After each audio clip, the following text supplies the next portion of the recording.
Deməli, xırda bir video ilə sizə nə göstərmək istəyirəm. Yəqin ki, sürücülərin çoxu bilir, amma gənc sürücülər üçün göstərmək istəyirəm bunu. Deməli, Chevrolet Cruze-dur, yolda dartırır. Bir mənalı hər hansı bir silindirdə alışma boşluğu filan. İndi axtarırıq. Nəysə, sökdüm. Sökəndən sonra aşkar elədim ki, 3-cü, 4-cü silindirin rezistori bu vəziyyətdədir. Görürsünüz, rezistor artıq dağılıb. Maraqlı gəlir, niyə? Çünki indi yudum çox təəssüf olsun, amma 4-cü silindirin yuvası bu vəziyyətdədir. 3-ün yuvası bu vəziyyətdədir. 2 biraz normaldır. Bir də biraz normaldır. İndi bunları da bu vəziyyətə gətirib çıxardacaq. O heç. Yəni inşallah da çalışacağam ki, vəziyyəti düzəldim. İndi məsələ nədir? Məsələ odur ki, mühərrikxana su ilə yuyulur. Su ilə yuyulandan sonra mühərrikin quyularına, alışdırma şamlarının quyularına su gedir. Və su gedəndə alışdırma şamları dönür olur bu vəziyyətdə. Hələ bu alışdırma şamları bir balaca, yəni yaxşı firmadan olmayanda, indi firmanın düzdür, bura dəxli yoxdur. Yəni alışdırma şamları dönür olur bu vəziyyətdə. Bu vəziyyətdə bu 3-dən çıxıb, bu 4-dən çıxıb. Bunlar ikisi 1-2-dir, yəni bildiyiniz kimi də. Bunun bortunda mənfi itir. Yəni massası itir. Yəni zazimleniya, massa, mənfi, necə istəyirsiniz deyin. No ground olur və beləliklə başlayır plus praşivat eləməyə. Ona görə də şumun qarşısını almaqdan ötürü, bütün sistemlərə şumun yayılmamasından ötürü rezistor qoyulur. Amma bu rezistor da davam gətirə bilmir və yanır. Yanır və partlayır. Partlayandan sonra artıq iş gəlir babinə. Babinə gələndən sonra yüksək gərginlik babinin yuvalarını yandırır və beləliklə siz komple ziyana düşürsünüz. Ona görə də mühərrikxananı yuduzduranda bu mövzulara diqqətli olmaq lazımdır. Bu vəziyyətə salmaq lazım deyil. Görürsünüz, keçiricilik olmur. Ona görə də müqavimət artır. Müqavimət artanda da cərəyan keçə bilmir və gərginlik azalır. Beləliklə də maşın başlayır yerlənməyə. Belə. Çalışaq ki, belə mövzularda bir balaca diqqətli olaq.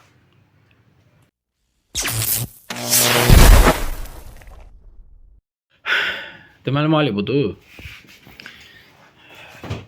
Mən maraqlı olan bir şey var. Niyə görə bu Rasverdvalın biri parlaq rəngdədir, biri belə tünd rəngdədir. Bunların ikisi də eyni yağdan qidalanmır ki, bilmədim. Yəqin o tərəfdə hava qarışığı ilə nə bilim, bilmirəm. Yəni izahat tapa bilmədim buna. Amma əla vəziyyətdədir. Deməli, bir də nə demək istirdim? Nasosun bu filtri var ha. Görürsünüz necə tərtəmizdir? Bax, filtr yeri görürsünüz necə təmizdir. Bu nasosun ömrünü 1'ə 5 uzaldır. 1'ə 5. Yağın keyfiyyətli olması, yanacağın keyfiyyətli olması nasosun filtrinin nə vəziyyətdə olmasından xəbər verir. İndi ətrafı buraxıb, indi salniki buraxıb, bu heç. Amma filtri yaxşı vəziyyətdədir. İndi dəyişib yığacaq yerinə. Görək. İnşallah salamatlı olsun. Bir də nəyi göstərmək istəyirəm? Karter qazlarının ventilyasiya sisteminin bir dənə də klapanı bu qapağın içində yerləşir də. Ustalar buna membran deyirlər, amma membran deyil də, bu klapanda adi şarikovoy klapanın içində şarik var.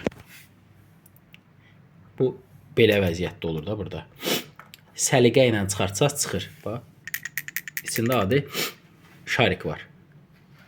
Ucu bax dolub. Ventilyasiya getmir. Görürsünüz? İndi Murad, sən oradan zəhmət olmasa təzə klapanı verir mənə. Düz deyim, mən bunu indi təmizləyəcəm, qoyacam yerinə. Bax, ucu bax bu sayaq olmalıdır. Bax belə. Tərtəmiz. Yəni ki, buradan qaz keçsin də. Bir istiqamətə keçsin, digər istiqamətə keçməsin. Çıxardanda ehtiyatlı olmaq lazımdır. Aşağı basırsınız birinci. Orada pazı var. Pazına keçməlidir. Vəssalam. Dartırsız çıxır. Heç bir problem yoxdur. Görürsünüz, burada bir dənə belə kəpənək kimi yeri var. Digərləri hamısı belədir. Bu sayaq bura keçmiş vəziyyətdə olur. Belə də çıxardırsınız.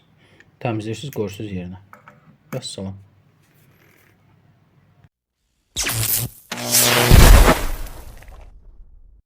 Deməli, cəmaət Optimadır. Çox qəribə çox qəribə hadisələr baş verir.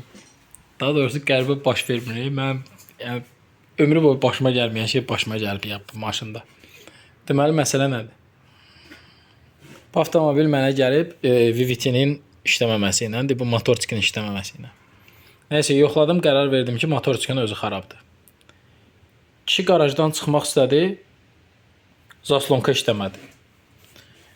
Nəysə, yəni dedi, mən bura maşını sürə-sürə gəlmişəm də, hər şey qaydasındadır. Sən onu yoxladın, nəsə oldu? Halbuki mənim oyuna heç bir işim yoxdur, mən yuxarını yoxladım. Nəysə, dedim, yaxşı. Bir zaslonka alaq, baxaq. Daha doğrusu yoxladım, zaslonka tərəfdən hər şey qaydasındadır. Deməli, maşın tərəfdə hər şey qaydasındadır, zaslonka xarabdır. Dəyişmək lazımdır. İndi onu açmaq istirdim. Biraz bu patrokkanı böyrə çəkmək istəyəndə patrokka dibindən qırıldı plasmasın. Dağılı antifriz yerə, yağmaya. Məndə də burada özünüz bilirsiniz də vəziyyət nədərdir. Yəni, vallahi heç əl vurmuram, tökülür gedir də. Heç nə eləmirəm, yəni. Bilmirəm, məndən qabaq təmir filan olunub. Blokda təmir işləri gedib. Buradan açıram içəridə, bu kabelləri filan da təmir eləyiblər. Göstərmişəm özünə. Amma belə olanda da olur. Yəni, insanlıqda hamımızın başına gələ bilər. İstəmədən işin üstünə də lap dibdən qırıldı o plasmas. Getdi almağa. Bir də getdi zaslonka gətirməyə. İndi ya mən ödəyəcəm hesabı, ya özə edəcəm. İndi baxarıq da görə bir şey fikirləşərik. Çünki mənim əlimdə sınıb. Sınmayıb, yəni qaraja girdi də maşın. Qarajdan çıxa bilmir. Neyək? Zaslonkası xarab oldu. Amma deyir, arada bir tuturdu. İndi heç nə də. Günah məndədir. Belə. Yəni, belə şeylər də olur. Nəzərə almaq lazımdır bu şeyləri. Ustaları, yəni, bir tərəfdən qınayanda, bir tərəfdən də belə. Mənim əlimdə oldu.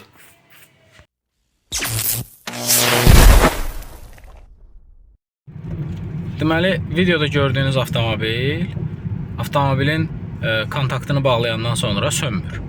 Yəni, açarı çıxardırsan, avtomobil sönmür. Davam edir işləməyə.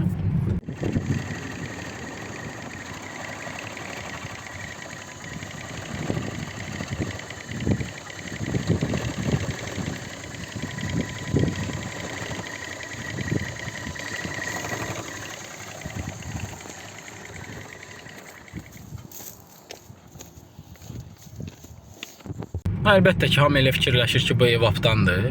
Evapı ayrıblar filan besməkən, amma avtomobil yenə də sönmür. Və belə müəyyənləşdiriblər evapdan deyil. Sonra karter qazlarının ventilyasiya klapanını şlanqını ayırıblar. Yenə də xeyir olmayıb. Avtomobil 2-3 gündən bir belə bir rejimə düşürmüş və sönmürmüş. Gətirdilər mənim yanıma. Nəysə, baxdım, müəyyənləşdirdim ki, yüksək təzyiqli nasos arada bir benzini saxlamır. Arada bir benzini saxlamır.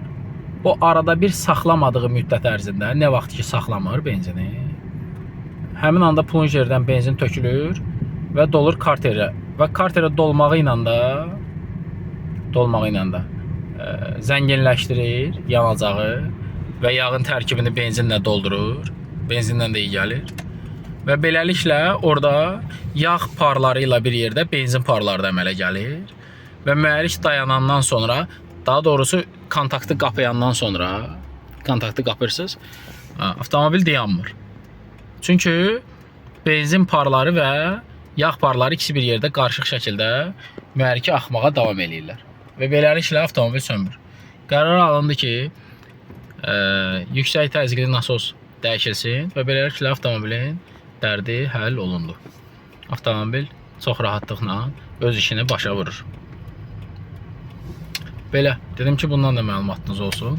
Həmişə bu iş evap klapanından olmur. Həmişə onu günahlandırmaq lazım deyil. Yolda qalmayın.